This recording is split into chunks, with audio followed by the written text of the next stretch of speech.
Hello everyone and welcome back to the fourth and final set of the day. We have Villanova against Butler University.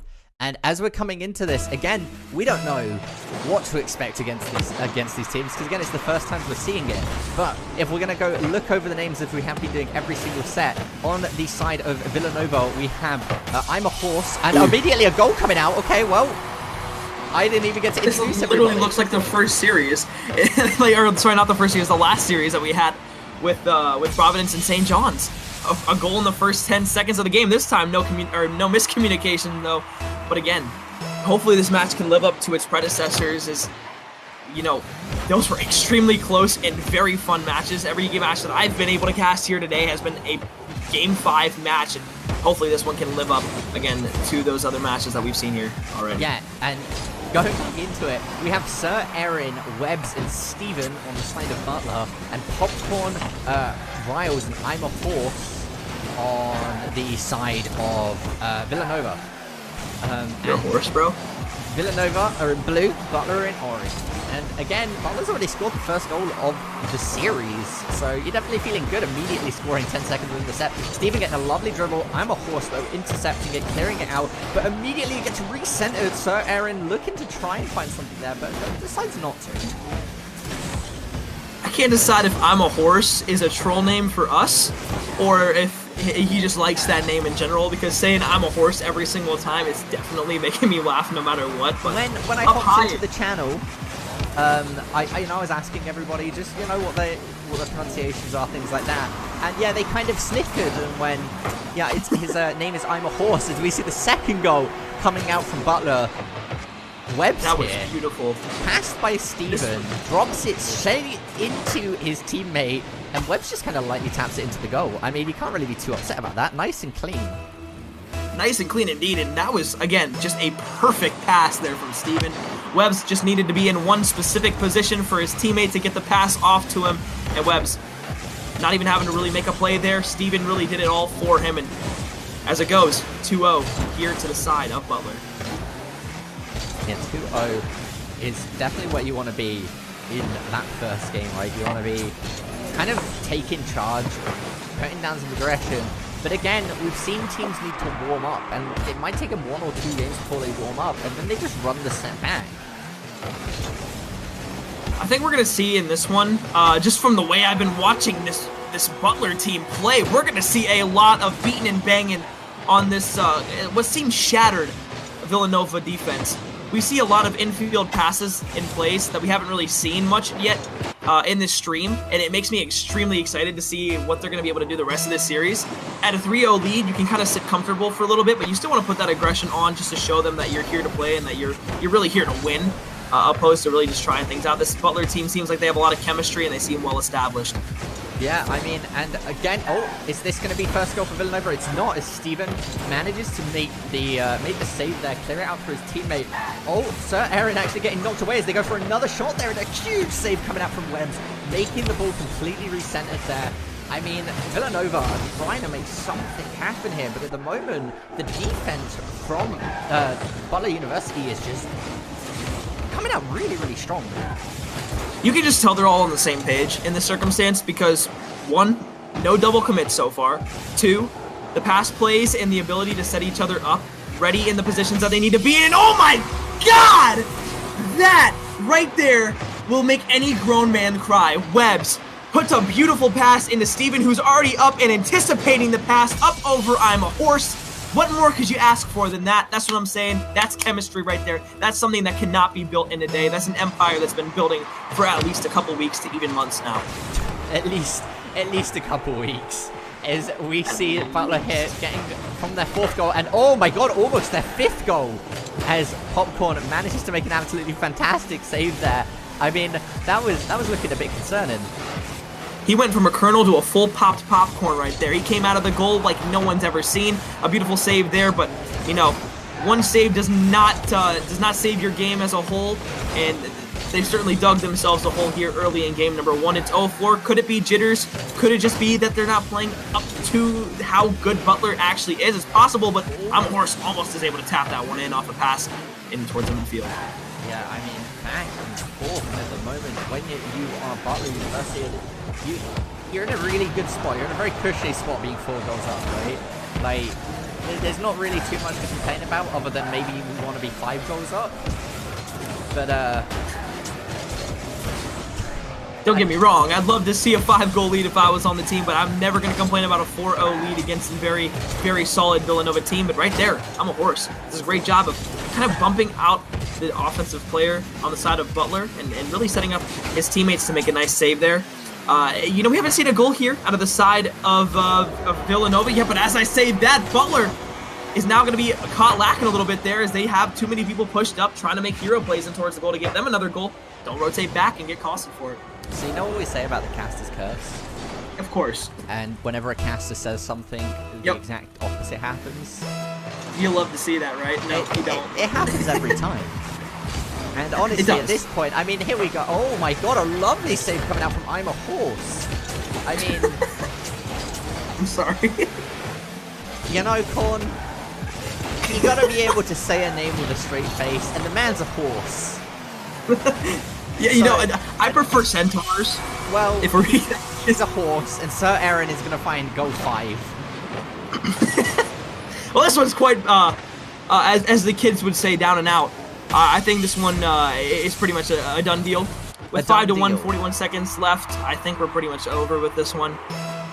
If you're gonna score 4 goals in 10 seconds apiece on average, I would say good luck to you, especially against the defense that's been this good.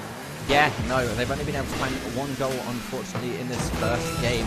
I mean, it's a bit of a run back from what we saw in that Providence game where it was 1-5, except for there's no AFK players this time.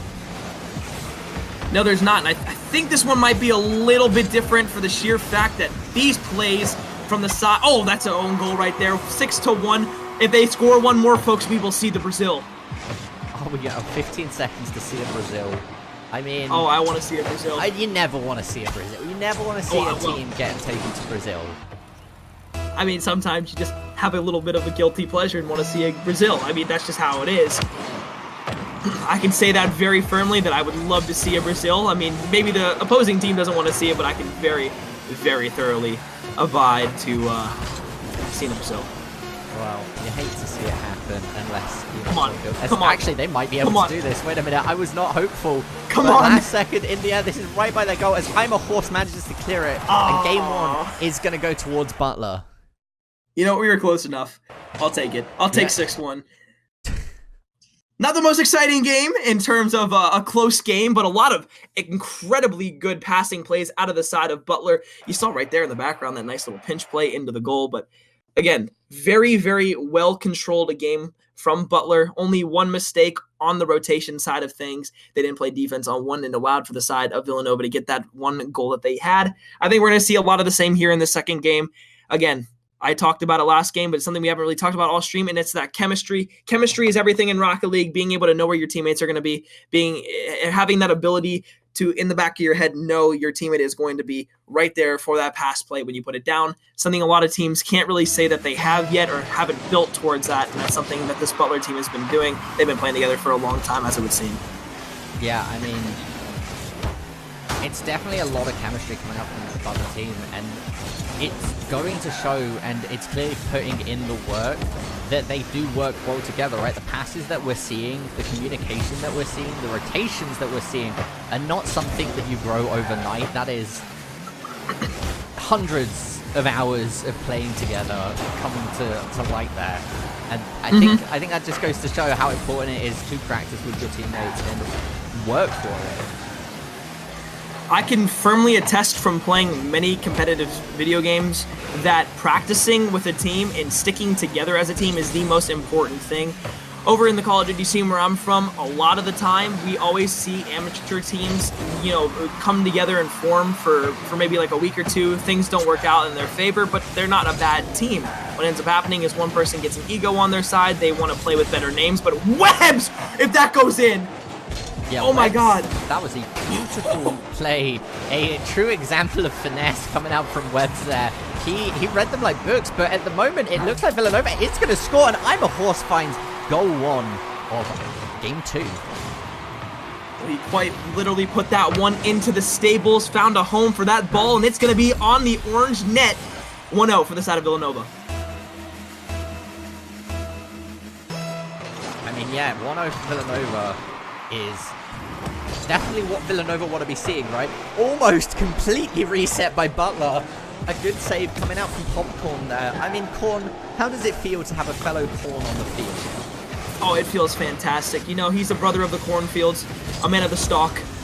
And I really think that a variant of corn in the popped variety definitely tends to be the best, especially if there's a little bit of butter on that. Well, if he tends maybe to a couple of crops here and gets a ball inside of the goal, well, he could very well be buttering his biscuit.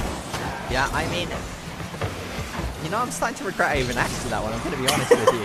But we see a lot of corner play coming out at the moment. It's a bit of a clown fiesta as everybody is fighting for control of that ball, trying to figure out where it's going. As a really quick shot came out there from everybody just jumping in. And thank goodness for Team Butler there, they did have a player sitting in the back line, just kind of making sure that nothing goes too wrong. I will say in the royal kingdom of the King Cornelius III kingdom, there is no such thing as a clown. All we have are jesters, and royal jesters, might I add. Oh dear, never change one, never change. As I'm a horse there, manages to clear the ball very center field, followed up by Riles. Riles is going to try and find something, but unfortunately for him, Webbs does make the connection there, as the whole game just seems to go in slow-mo for a second there. That was very interesting. Yeah, just a tad bit interesting, I would add in there, but I see Butler. They have not been as good as they were in game number 1. It's been 3 minutes here into game number 2, and they still have yet to score with a lot of unfortunate defensive plays, but an own pass up onto the backboard there for Steven is going to allow them to potentially put this one on goal, but a nice there defensive play from I'm a Horse. He continues to do horse-like things, is going after and racing towards the balls. Yeah, well, thank goodness that horses don't eat corn, because at the moment, this is very, very back and forth. And like you're saying, Butler just haven't been able to put in the goals that they did in game 1, but also, like I said during game 1, a lot of people warm up during that first game, and if they haven't been playing earlier today, like prepping themselves, then going in cold is definitely something that some players just don't do very well. Oh, I think that goes to say in literally anything that you do. If you're not warm before you do something, or you're not warmed up before you take on a grueling task ahead of you, especially inside of a match like this, you have that added pressure of not wanting to lose that first game, but 2, oh my goodness. There it is, Webbs managing to find that goal. 1-1 at 1 minute is, next 60 seconds are going to decide which way this goes. And I mean, if we get another overtime, I just think that'd be so exciting. He flung through the air like a true-born 8-legged anthropod. What are you trying to reference here? A spider. An arachnid. Look, I haven't slept in like 24 hours. Give me a break, bro. Give me a break. I was trying to think off the top of my head. I was going to make some clever analogy, swinging through the air like a true-born arachnid, and the ball sunk into the goal like venom into his opponents. And that was going to be so good, but I ruined it by saying arachnid. You said anthropod, which is usually an insect with an exoskeleton and like an inverted breed. Like, you know what? You messed it up. You've lost your right. As we're going to go in, 15 seconds left on the clock right now. Anything's possible. One good shot could completely change the outcome of this game as Webbs looks to try and make something happen here. I'm a Horse taking control. Chips it over one of the defenders. Oh my goodness, it looks like they were about to run it down, but we saw a lovely interception coming out from, I believe that was Sir Aaron. Steven, up in the air. Webbs for the double touch. Oh no! Oh my god, that would have been so beautiful in so many ways. Webb's trying to make this one go in no matter what, though. But oh, a beautiful pass from Steven doesn't unfortunately make the go around, but that would have been beautiful no matter what. Yeah, I mean, that was unbelievably close. And I don't think you're saying that would be beautiful. That was a beautiful play. If they had like half a second more on the clock or a tiny bit more boost, then that's bouncing in. That would have went in. Yeah. Oh, wow. Webb setting it up here, gets a lovely little tap. I'm a Horse saving it, the rebound coming out from Sir, I believe, coming out from Steven. Sir Aaron trying to follow it up, but Riles manages to save it and clear it. I'm a Horse looking to get this out. Steven intercepting it once again. There's so much back and forth at the moment. Like we were saying, one mistake can completely change that. We are in overtime. I mean, Steven getting the save. By the neck hairs of his neck. I don't know. But either way, it's going back to the blue side. Orange trying to make a play here. It's going to be Steven trying to make a pass towards the middle. I make a few clever analogies and I can't speak a dang sentence, so you know how it goes. I think Clever's giving you a bit too much credit as we go a minute into this overtime. Steven here trying to run it back. Popcorn there though does intercept it, cleans it out, centers the ball. Oh my god, Riles is doing this. Webbs is the only one left into the goal at the moment as both his teammates reset, rotate, and just hitting the crossbar. I'm a Horse back into the left corner. He's trying to make a play happen up to his teammates, but Steven's going to be able to take it back the other way. Webb's now popping it up. The last one back is going to be Sir Ren. Yeah, now the ball kind of slowing down a little bit as Sir Ren sets it up for his teammate, flicks it to Steven. Steven takes this shot and manages to get game 2 for Butler University. Next game is match point for Butler. We need to see Villanova run it back 3 games in a row.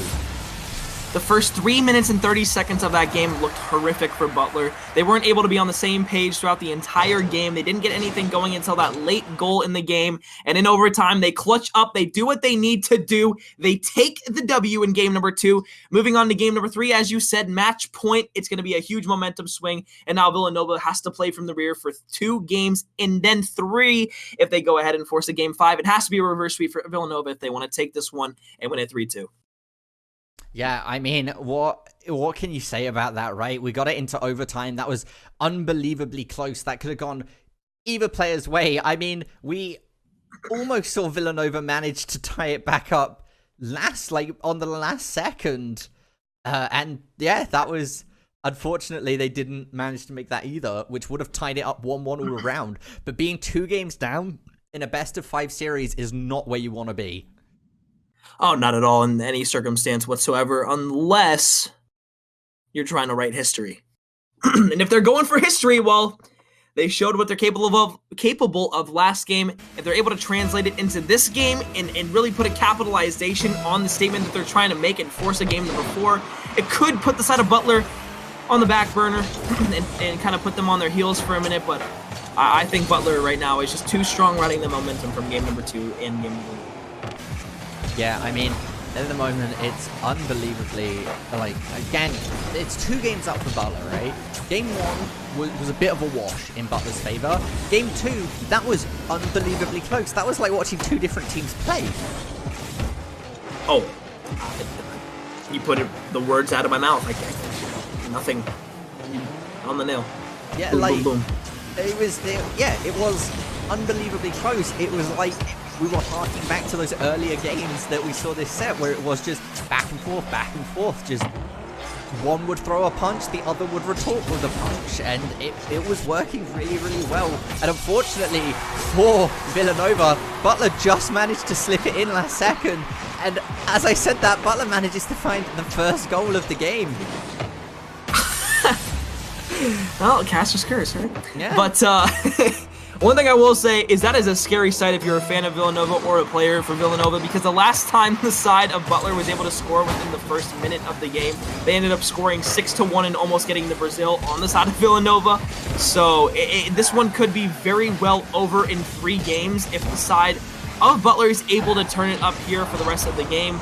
But 1 goal is surely nothing to worry about if you're on the side of Villanova. But the defense is high and flying and mighty as the side of Butler, it's something you got to get creative with. We've seen a lot of infield passes from the side of Villanova, but that one right there, that's just a beautiful person shot, or rather a solo shot. Popcorn gets a little bit of a touch there. It could have went either way, but Riles is the one there flying and ready to put it in. Yeah, no, 100%. And like I said, these 2 teams are just hitting people back and forth. And they're throwing a goal, they're getting a goal. They're taking one, you know what I mean? And at the moment, again, it's like going back to that game between Marquette and Oh dear. My brain has completely... There have been so many Rocket League games. St. University. No, St. College. There we go. St. Hall. Yeah, that was an unbelievably close game, an exciting game. You know what? It happens. We all have some brain farts sometime, and I've had a couple this series as well. So I'm not going to put anything that you say down or like I'm not going to say anything no matter what. But either way, Steven's going to be taking this one down towards the side of Villanova, up in towards the middle, a high flying save coming through, a double commit there. I'm a Horse is going to be the one who clears it down the middle, and Popcorn now taking it the other way. I'm a Horse, unfortunately, a little bit of a backflip there, won't be able to get up in time to get a touch, put it in towards the middle. But now, again, mid-map control is so huge for both of these teams, and both of these teams have been able to do just that, control the mid-map. It's been back and forth, 1-1, a close game here in game number 3. Again, Villanova needs to win 3 games in a row if they want to take this series. Yeah, I mean, they need to run it back, and it's not easy to run it back 3 games in a row, right? Because if you make a single mistake, and that costs you a game, series done. You know what I mean? Your back is to the wall, and yep. you really need to come out swinging. And at the moment, they're not doing too bad of a job of it. 1-1. As long as they don't let Butler score a second goal here, then they might just be able to run it down into overtime and try and win it that way. Well, your ideal situation is not to be in this situation whatsoever at any cost at all. But that's an ideal world where Butler's just not a very good Rocket League team at this point. And obviously, these last 2 games have been very close. Game 1, as we touched upon, could have been a warm-up game. Maybe a little bit of jitters, maybe a little bit of cold, ill feelings in the fingers or something like that. Personally, if my hands were cold, I'd run my hands in some water, some warm water in the sink. But, you know, to each their own. Could have been the case with the side of Villanova, or maybe they just didn't get off to the hot start that they wanted to. The momentum got to the side of Butler, and they were able to make the plays. But some missed touches here out of the side of Butler are going to allow Villanova to take this one the other way and potentially make something work. Yeah, and like we've been saying, it feels like Butler's very well practiced and been playing away together for a while. Well, I just heard that Villanova overall is a fairly new team, and Popcorn is even newer to that team. So interesting. That, again, over the next few weeks, we could see some great improvements as they practice and everything. Because, again, it does take time to form those things, form those communications. And if that's the case, I mean, they've been neck and neck with Butler for most of these games. They've just not been able to close it. Yeah, I couldn't agree more with that for the sheer fact that they haven't been able to close these matches. What's the one thing we talk about in any sport everywhere all the time? It's being able to close a game after you have a lead or not being able to give up a certain lead in certain situations, and it's all about that closing factor. Butler have been able to do that with that clutch OT win, and of course, game number 1 putting it away with a 6-1 victory. If they're able to do the same here, obviously it's going to be a 3-0, but to your point, I really do think there's a very, very vast amount of potential for the side of Villanova, and again, if it is the very, very first game or tournament setting that these guys are playing in on the side of Villanova, the sky is the limit. And they're looking very, very good. Yeah, and it looks like we are going to be going into overtime for the second game of this series, unless we see Butler manage to pull something out here. They're trying to make it happen, but we are going to go into overtime. So this is it. This is the sudden death moment for Villanova. If they manage to score, we go to a game 4, and they have a much better chance of running it back. If not, then that's going to be game, set, match 0 or 3-0 to Butler.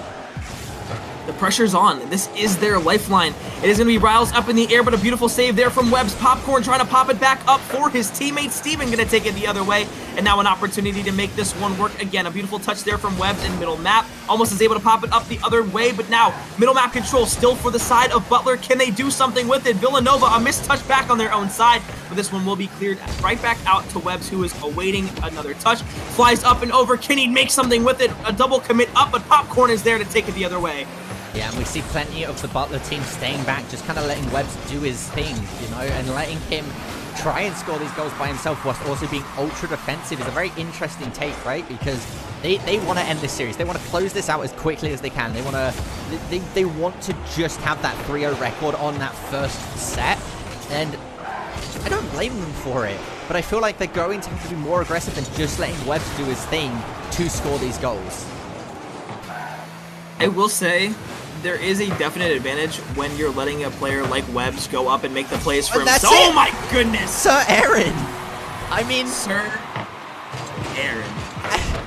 Like I just said, they need to be more aggressive. All three of them push up. What I was going to say was that Webbs inside of that Dominus is a lot more able to make those plays on that nose of his car and on the top of his car than, say, a player in the Octane. So I understand the reason that they're going with him to try and make those plays just to get some setups and stuff. Maybe even a backboard touch as well. But right there, as you said, Sir Aaron, 2 goals in game number 3, ices it for the side of Butler. They take it easily 3-0 over the side of Villanova. Villanova gave it a great shot. They played fantastic the entire time, but just weren't able to close it out in those 2 overtime games.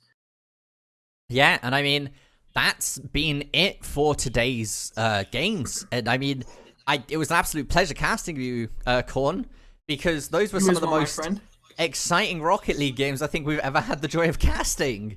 Those were unbelievably close. The level of ability that we see in these teams is absolutely phenomenal, and I am so excited for next week to see it all happen again. I couldn't have said that better myself. And just as some closing thoughts here, I've seen a lot of really, really fun and entertaining Rocket League, as you've already touched up upon. I will say, seeing all these games here in week number 1, seeing all these teams play for the first time, it's been very eye-opening to who could potentially be the favorites to take this whole thing. But let's not forget, again, we talked about it right there in game number 5, the potential ability for growth from all of these teams.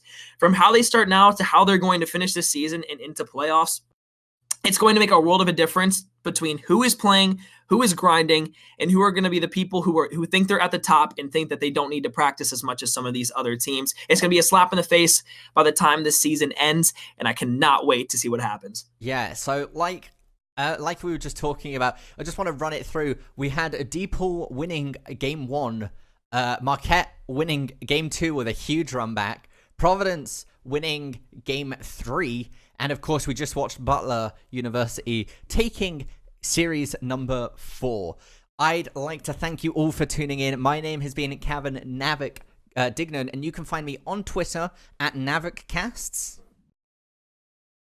And I have been McCormiel. You can find me on Twitter at McCornmeal as well. And once again, I want to thank EGF for having me on to cast with Navik. As always, it has been an absolute pleasure. It's been absolutely wonderful. And as always, I want to thank the teams for partaking. This is just the start of something absolutely phenomenal. And I hope you all tune in next week. And also, feel free to tune in at 4:15 EST for our regular season. You can follow us on Twitter and Twitch at official EGF. And we will see you next time.